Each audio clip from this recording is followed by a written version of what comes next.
Chapter 42. Let's not mention this to the others. Summary. Cthulhu gets yeeted and Denki gets trapped in spaghetti. Unfortunately for them, the server room did not have vent access. They would have to venture out into the wilds if they wanted to upload Denki's newly written kill code. It hadn't taken too long to put together, thanks to Mei's help, though he had a sneaking suspicion she just wanted a copy of the malicious code for herself. Defeating the swarming Roombas would be easy enough if they were willing to destroy them, but the three of them didn't have the heart to kill their babies. Babies? Oh no, Denki was being corrupted by Mei. Personal crisis aside, they were going to do this with 0 robot casualties. But he didn't really have a plan. All he could think of was to run and hope for the best. And when he told his two companions that in an attempt to get some help, they just said go for it. Why was he in charge today? There was no doubt about it. He was going to die. At least his robot children would live on. So, kill code flash drive in hand, they emerged from the vents and into the halls. It was quiet. Too quiet. The sound of their shoes on squeaky ground echoing around the space ominously. Denki tiptoed through the halls, trying his best to muffle his footsteps to little effect. Maybe Mei and Izuku could come up with some sort of noise-canceling shoes in case they ever needed to hide from killer Roombas again. Yeah, that'd be cool. Denki was shocked, quite literally, out of his musings when something ambushed him from one of the side rooms. He could feel electricity buzz through his body, more as a startling jolt than any debilitating shock. There, pushed up against his leg, was Tazy. Denki couldn't help the betrayed gasp that left him at the sight. Tazy is his favorite Roomba. He'd always felt a kinship with the electric menace, and to see it attack him, his heart couldn't take it. You know what? The mission can wait. He is going to get his little buddy back. Denki quickly scooped the homicidal robot into his arms and dipped into the side room it had come from. Tazy's shocks were about the level of a joke buzzer, so Denki was largely unaffected, making it easy to wrestle the Roomba into submission and open his protective casing. As fast as he could, Denki disconnected Tazy from the network and jerry-rigged a way to plug in his USB kill code. As Mei and Izuku slipped into the room after him, he realized that this would be the first time he actually used the code. He probably should have tested it out before they hunted down the server room, shouldn't he? Well, this opportunity was as good as any. He plugged in the USB, and Tazy's angry struggle came to a halt. The Roomba was still for a moment. Had Denki killed it for real? He'd never be able to forgive himself.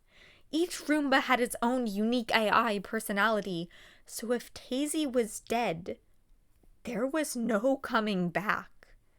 But just then, the little Roomba began to move. As if shaking off a daze, Tazy turned around to look at the room. "Hey, buddy," Denki said softly, absorbed by the cute Roomba. He could see Tazy turn around to look at the electric blonde before affectionately nudging its human. Denki felt a little electric current go through his body at the pleasant contact. How could Denki tell what was a malicious electric attack and a pleasant boop? He just could. And he knew Tazy was back to normal. The kill code worked then. Maybe cure code was more accurate, looking at the Roomba happily spinning around. He'd saved one Roomba. All that's left is to save the rest. Denki wasn't sure when this had turned from a don't die mission to a rescue mission, but he didn't care. It was time to save the Roombas. After some whispered plans to Ochako while the robber was distracted by Katsuki's S-tier roast, the two girls had a plan. Mina sneakily slipped a Cthulhu-esque paperweight into her hands and resisted the urge to yeet. First, she needed Ochako's distraction. What would the distraction be? Mina wasn't sure. They didn't really have time to iron everything out, but hopefully it would give her a straight shot at the alien. Mina watched as Ochako slowly walked towards the counter, making sure to keep a safe distance between her and the robber. Then, when she reached whatever destination she was looking for, Ochako made a squeak and fell face first onto the ground, causing the robber to whip around towards the sound, incidentally giving Mina a clear shot of her shoulder with little risk of hitting Katsuki. Mina's 80% sure Ochako's fall was on purpose, but either way, it worked out. Not wasting any time, she lined up the shot and threw the statue across the room and straight into the Spider-Woman's arm. A loud crack sounded upon impact. At first, Mina thought that the Cthulhu-esque thing had broken, but it landed on the floor intact. The woman's cry in pain clued her into the real source of the crack. But before Mina could get a good look at the injury, Katsuki swiftly elbowed the robber in the gut and pinned her to the floor. "That's right, bitch," Katsuki grinned. "You don't mess with us." The other occupants of the shop stood in shock as the three hero students restrained the woman's many arms, careful with her very broken arm, which Mina was confused about. Okay, sure, she threw it pretty hard, and the woman's arms were on the spindly side, but she wasn't expecting it to snap in a 90-degree angle. She was just expecting it to hurt, dislocate at the best, not rearrange a skeleton. She'd have to be careful in the future when going up against aliens. All of them would have to be.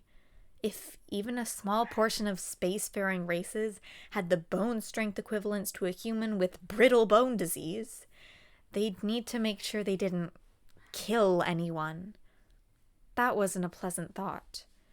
Even including the presence of quirks, aliens seemed a whole lot more diverse than humans, which made sense. One race shouldn't be more diverse than the rest of the universe put together. But it meant that they had a lot to learn. Mina dipped down to pick up the intact Cthulhu. It would be the perfect first decoration for their spaceship. It'd help them take down a criminal, after all. Which was illegal because they were not on Earth. And there were 3 witnesses who saw them do it! There was only one thought going through her head as she turned to look at the stunned aliens. Oh, shit. Left, right, jump. Dinky was bobbing and weaving like he'd never before. He's still unsure how they went with this plan to run for it, but it was working. Turns out Roombas aren't very mobile. Dinky's not really sure how he forgot that point. The 3 of them were running through the halls, dodging the horde of Roombas. Daisy was behind them, shocking the corrupted Roombas to stun their circuits. Dinky had never been more proud. They had yet to come across any real problem Roombas, like Gunny, Grabby, or Flappy. Trebuchet had been a bit of an issue, nailing Izuku in the stomach, but they pressed on. Denki was glad that he and Izuku had been able to control Mei's urge to construct some of the more horrifying Roomba ideas.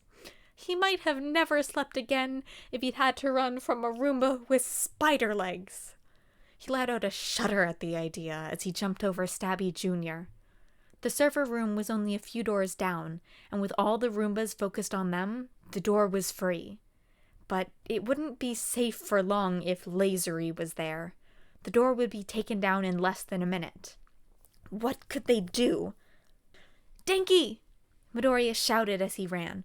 "You deliver the kill code. Mei and I will distract the Roombas."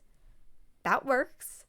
He had faith in his fellow Chaos Harbingers to hold the front, so as soon as the door was within reach, he slipped into the server room alone. The walls were lined with the lab's high-tech servers, lights blinking monotonously. Denki had been there quite a few times, so he knew where to go. But the floor was a mess of cables.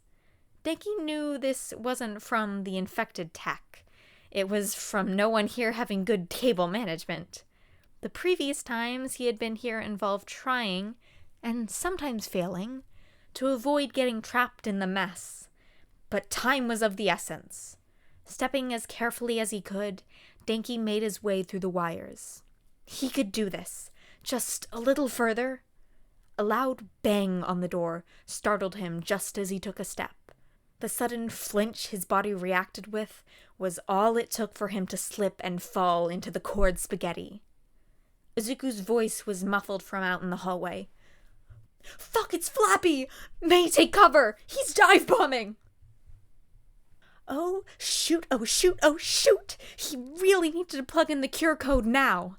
Despite his best efforts, standing was impossible at this point, so Denki continued to crawl. Stray wires snagged at his limbs as if alive.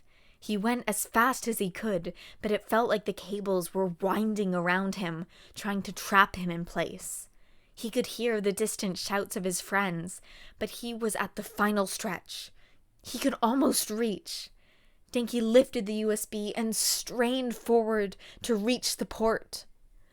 "No! Flamethrowery! How could you?" Mei cried out. "Just a little further." "Forget feeling betrayed, Mei! Focus on not turning into a burnt chicken nugget!" Izuku shouted. "Come on! Almost there." "No! Fuck! Gunny is here!" "There!" Denki let out a sigh of relief as the USB slotted into the port. For a moment, all the servers around him went down, but within seconds, power had been restored. They had done it. After a shameful amount of time escaping the wires, Denki returned with Mei and Izuku out into the hall. They were sitting down in the center of the Roomba horde, but, unlike before, the little Roombas were not trying to kill them. Denki smiled as he threaded his way to join a slightly singed Mei and a rumpled Izuku in the center of the pile. All was right with the world. "We are never telling the others about this." "Agreed." "That was quite impressive, dearies," the old man with the graying-brown fur said. His partner, an equally old man with stark white fur, nodded relevantly. "Badass." Mina was confused. Shouldn't they be upset with them? They broke the law. "That was amazing," the shopkeep said with stars in her eyes. "That criminal has been terrorizing the area for months, and no one could catch her. But you just took her down like it was nothing." You know what? She wasn't going to question it. This was working out surprisingly well. "Aren't you gonna report us?" Ochako hesitantly asked. "I'm pretty sure what we did counts as vigilantism." "No, Ocha! Don't question the nice people. Just be happy we got away with our crimes." "No way!" the girl says. "First of all, like the old guy said, that was badass. Second of all, you saved all of us, so why would we report you? Third of all, you were just protecting your friend." Well, Mina certainly wasn't going to look a gift horse in the mouth. Katsuki was fuming a little, probably at what the girl said about protecting him, but he was keeping his temper in check. Good, they might not get arrested after all. "By the way," the cashier pipes up, "whether you want to or not, I am packing as many discounts as coupons as possible onto your tab when you pay." It seemed like a lot more than the Cthulhu statue would be coming home with them. Should we tell the others about this? Hell no! Hey guys, just wanted to let you know that I'm taking a quick break from uploading Drifting Through the Cosmos. I've fallen behind on recording some stuff, and I just found out apparently I have three videos fully edited and recorded for another series. So it's just going to be a couple weeks uploading Mondays and Fridays for that series before I get straight back to this. Just wanted to let you know it won't take too long. So, yeah.